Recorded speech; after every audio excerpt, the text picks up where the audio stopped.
दो बोलो और जैसे ही दो बोलो तो दो के बोलते ही अलगाव पैदा होता है। अलगाव, जहाँ दो बोले नहीं, जहाँ दो का नाम लिया नहीं, वहीं पर सेपरेशन पैदा हो जाता है। दो में बड़ा अलगाव है और यह अलगाव, यह अलगपन विरह की अवस्था है, विरह की। क्योंकि प्रार्थना करने वाला भी है, जो प्रार्थना करता है वह बोलता भी है, बोलने वाला भी, और प्रार्थना को कोई सुनने वाला भी।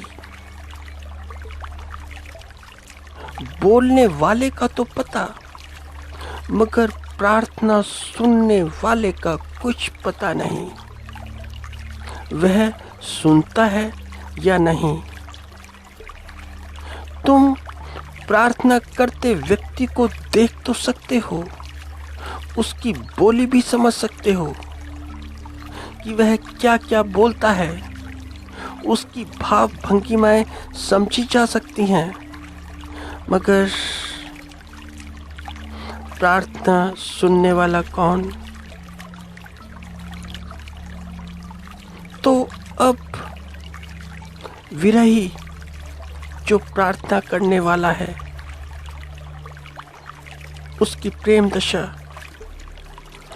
बड़ा बड़ा विरह पैदा करती है, बड़ा बड़ा विरह।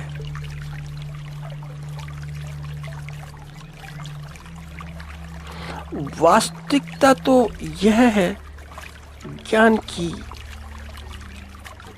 ज्ञान का चरम और क्या, योग का शिखर और क्या,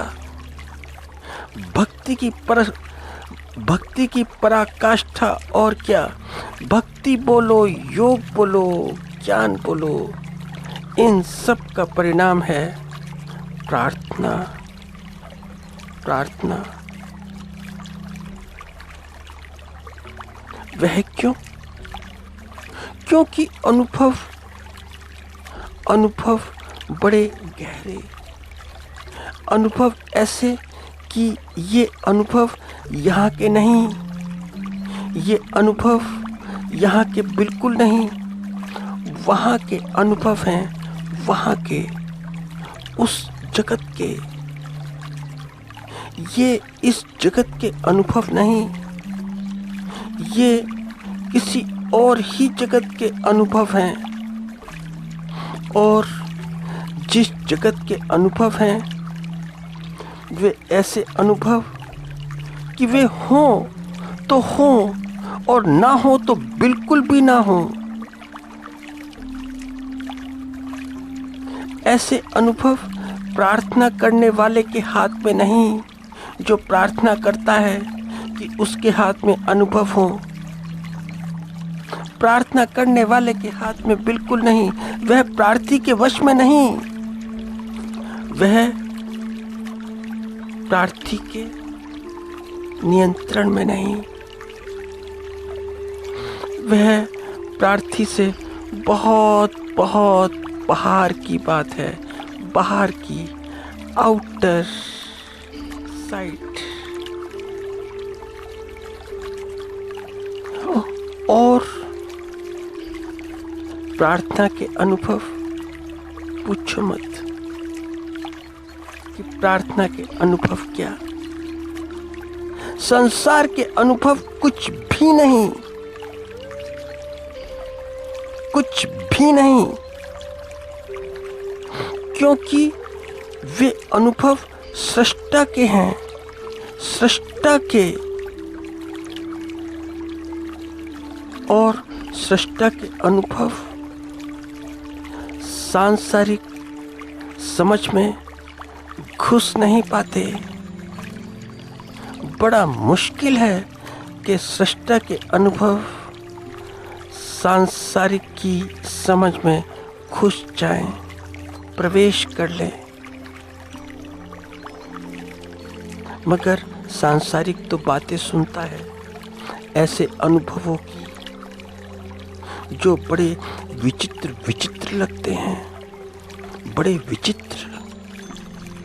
तो जैसे विचित्र अनुभव वह पढ़ता है, सुनता है, सीखता है, तो वह क्या करता है? वह सिर्फ मान लेता है, वह मात्र विश्वास कर लेता है कि हुआ होगा,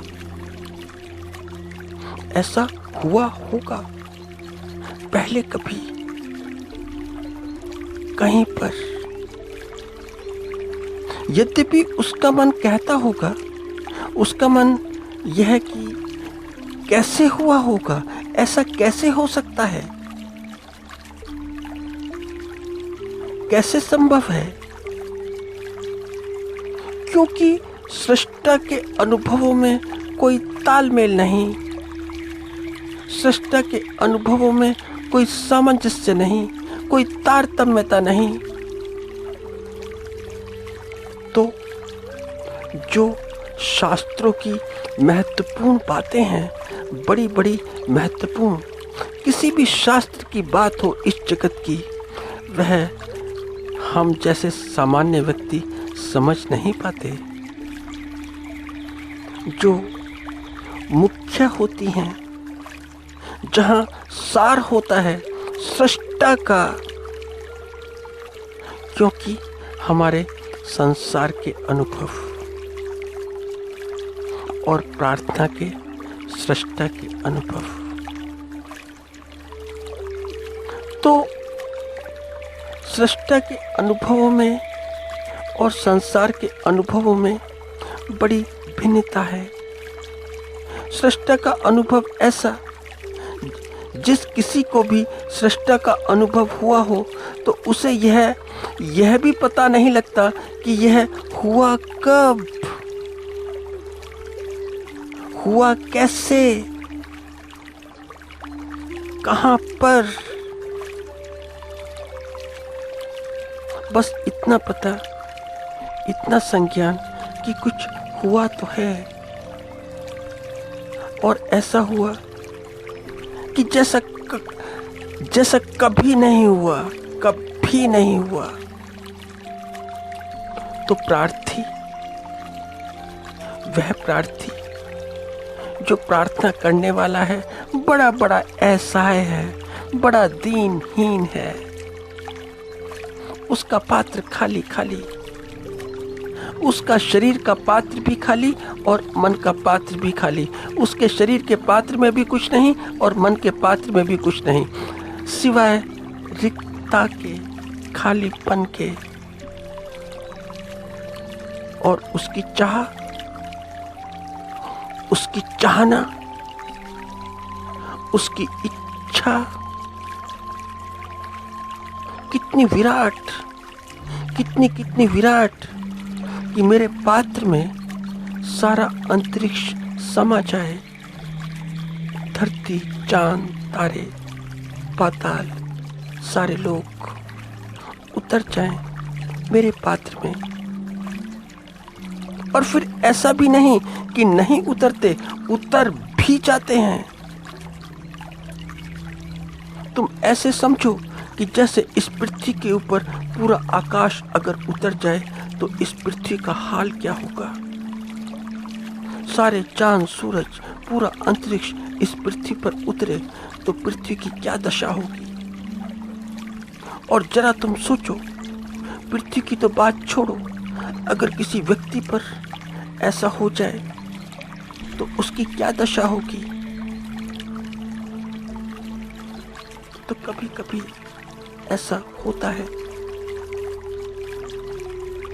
और जब समूचा ब्रह्मांड ऐसे व्यक्ति के ऊपर उतरता है तो वह आनंद से बड़ा आह्लादित हो जाता है, पागल पागल सा, झूमता झूमता सा, गाता गाता सा, नाचता नाचता सा, गुनगुनाता गुनगुनाता सा हो जाता है। अब फिर इच्छा, ऐसी इच्छा कि मेरे खाली पात्र में कोई उतरे, ऐसी वासना से बड़ी इस जगत में कोई दूसरी वासना नहीं हो सकती कि अस्तित्व मेरे पात्र में समा जाए, मेरे पात्र में। तो फिर वह रोता भी है, ऐसे ही रोता है कि जैसे बच्चे रोते हैं माँ के सामने, कि जैसे जिद करें अपनी माँ से, क्योंकि माँ से ही जिद की जा सकती है, और किससे की जा सकती है, और बच्चा और किससे जिद करेगा। तो जैसे बच्चे माँ से जिद करते हैं, और जैसे माँ बच्चे की हर जिद पूरी नहीं करती, पर अधिकांशतः पूरी करती है, ऐसे ही व्यक्ति की जिद है। व्यक्ति की जिद कि संसार नहीं, संसार के खिलौनों से तो बहुत खेला, बहुत खेल लिया, माँ चाहिए। तो बच्चा चाहता है कि माँ को अपनी गोद में उठा ले, मगर उसके हाथों में इतनी सामर्थ्य नहीं कि वह माँ को गोद में उठा ले। उसके हाथों में इतनी सामर्थ्य नहीं कि वह माँ का आलिंगन कर ले। तो वह रोने लगता है, वह रोता है, और जब रोता है और जब व्यथित होता है और परेशान होता है, भूखा प्यासा होता है, तो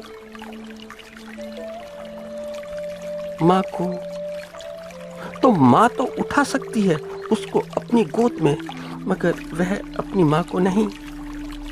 तो माँ उठा लेती है। जैसे अस्तित्व प्रार्थनापूर्ण व्यक्ति को अपनी गोद में उठा लेता है, अपनी गोद में भर लेता है। तो तुमने सुनी नहीं आरती, हिंदुओं की आरती? हिंदुओं की आरती का बड़ा गहन भाव, आरती की बड़ी गहन भाव दशा। और जैसी आरती की गहन भाव दशा है, और जितने सरल शब्दों में वह अपने भाव को अभिव्यक्त करती है, वैसा और कोई नहीं। और अभिव्यक्ति क्या कि तन मन धन, ये तीन ही हैं तुम्हारे पास, तीन, तन मन और धन। बाकी सब कुछ अगर तुम्हारे पास होगा तो इनका विस्तार ही होगा, इस तीन का विस्तार ही होगा। और जो इन तीन का विस्तार है वही तुम्हारा जगत है। तो आरती में आता है कि तन मन धन स्वामी सब कुछ है तेरा, तेरा तुझको अर्पण क्या लागे मेरा। मैं कुछ भी नहीं, तू है तो सब कुछ है। तेरे सिवा भला इस मैं का भी क्या अर्थ है, कुछ भी नहीं। बाकी सब भ्रांतियां हैं, भ्रांतियां।